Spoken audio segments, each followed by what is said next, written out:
बिस्मिल्लाहिर्रहमानिर्रहीम। मेरे देखने वालों, आप सबको मेरा सलाम।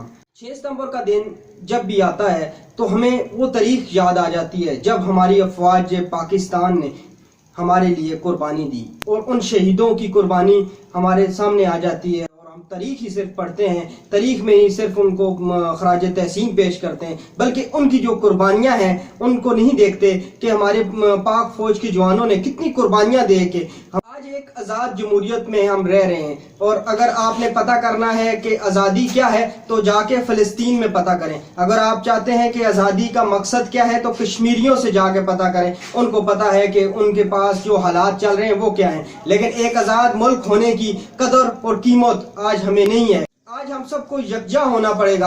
आज करप्शन के खिलाफ खास तौर पे मैं यही कहूँगा, आवाज़ उठानी पड़ेगी। जो इस मुल्क को लूट रहे हैं, जो इस मुल्क की जड़ों में बैठे हुए काली भेड़े हैं हमारे मुल्क में, उनके खिलाफ निकलना होगा बाहर, ताकि हमारा मुल्क एक तरक्की की तरफ जाए। हमारे साथ जो आज़ाद हुए थे मुल्क, कोरोना की वबा आई, बाहर की आवाम यही कह रही थी कि ये वो मुल्क है जो बेकारी है, जो हाथ फैलाता है, बल्कि इस बात को ख़त्म करना होगा। आज ऐद का दिन है, आज आपने ऐद करना है। तमाम पाकिस्तानियों, आज ऐद करें कि जिस तरह पाकिस्तान के पाक फौज के जवानों ने हमारे लिए आज हमने ये कुर्बानी देनी है कि जो काली भेड़े हैं उनको ख़त्म करना है। करप्शन के खिलाफ हमने आवाज़ उठानी है, करप्शन ख़त्म करनी है। किसी को आज से ये ऐद करना है, किसी को रिश्वत का 1 रुपया नहीं देना, ताकि बगैर रिश्वत के हमारा मुल्क चले। जब तक आपके मुल्क में ये काम नहीं होगा तब तक आप तरक्की याफ्ता मुल्क नहीं बन सकेंगे। वस्सलाम।